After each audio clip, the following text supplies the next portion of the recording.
Tol, pag may girlfriend ka na, parang awa mo naman.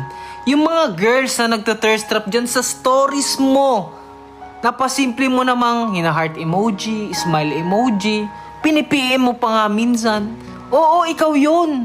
Huwag ka nang manisin ng iba. I know you hear this. Can you please just respect her? Even na kahit nakatalikod siya, irespeto mo pa rin siya. Kahit na sabihin mo na, oh, hindi big deal yun. It's just a message. Nag-hi lang naman ako. Kinamusta ko lang naman. Chong, it still hurts her. Emotionally, masakit pa rin yun kahit chat lang yan. Also, huwag niyo pagbuhatan at pisikalin yung babae. Hindi niyan maayos ang problema kung sasaktan mo siya. Tsaka please don't say any bad words to her. Huwag niyo murahin yung mga girlfriend ninyo. I highly don't recommend that. Kasi it doesn't get better kapag minura nyo yung babae dahil sa nakita, nahuli, niloko nyo sila. Tol, walang nangyayaring healthy benefits dyan.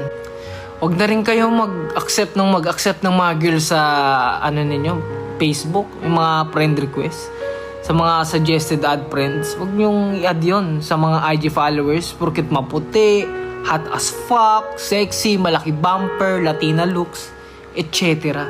It's not necessary.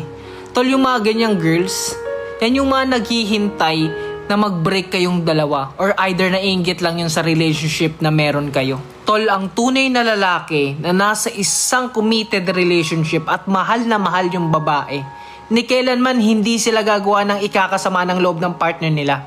Okay? Well, to be honest, ginagawa nila, ganito pinoprotektahan nila yung peace ng babae as much as possible. Hindi niya to papag-isipin ng kung ano-ano. Diba? Ni hindi magkakaroon ng self-doubt at insecurities ba? To the point na bababa yung tingin niya sa sarili niya. Diba? Because only insecure and weak dumbass boys ang gumagawa lang ng ganun. Girl, makinig ka naman. Ang lalaki na mahal ka, he should cut anything that could make his women feel uncomfortable. Lalo na kung ikaw, yung babae na nandyan sa relationship na ganyan, to lang ibig sabihin lang nun, yung partner mo, hindi ka nire-respeto. Ikaw mismo, hindi ka enough. So basically, you need to cut him off. Nandyan ka, chong taken ka na. Ayan girlfriend mo, eto may asawa ka na, may anak ka pa nga Pero ang takaw mo pa rin mambabae. Anong klaseng lalaki ka? Proud ka na, may jowa ka, pero papansin ka pa rin sa stories ng ibang babae? San ba parte dyan ang pagiging good example, being father and a leader? Tapos up until now, paslo ka pa rin sa babae. Batak ka pa rin umispat ng mas bata pa sa'yo. Ang angas nga ng cravings mo no? Mapait na kape sa umaga, matamis na babae sa gabi. Diba? Chong, hindi babae ang problema. Ikaw mismo. Ayaw mo lang aminin sa sarili mo dahil takot ka sa sarili mong multo. Tol, hindi ka kulang sa disiplina, sasabihin ko sa'yo. Sobra ang disiplina mo sa pangbababae. Yan ang nilalakaran mong sistema. And that's the one reason, and that's the one thing you're really proud of yourself, na akala mo tama pero sobra na.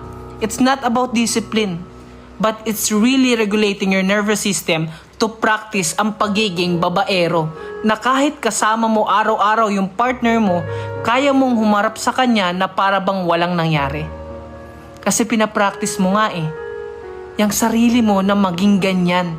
Kaya nasasanay ka at inuulit-ulit mo hanggang sa maging normal life cycle mo na lang. Now, masyado kang na-entertain ng ibang babae kahit taken ka na. Gusto mo yung scoring machine, yung naka-daily point system, yung madami kang mabembang, in short. Puro ka babae. Baka nga ginagamit mo lang yung girlfriend mo para may pagmayabang sa iba Tol, sasabihin ko sa'yo, ang tunay na pagkalalaki, hindi sukatan sa paramihan ng babae. Kung hindi ka pa marunong makontento, huwag ka munang pumasok sa relasyon. Hindi mo deserve ng loyalty kung uhaw ka pa rin sa babae.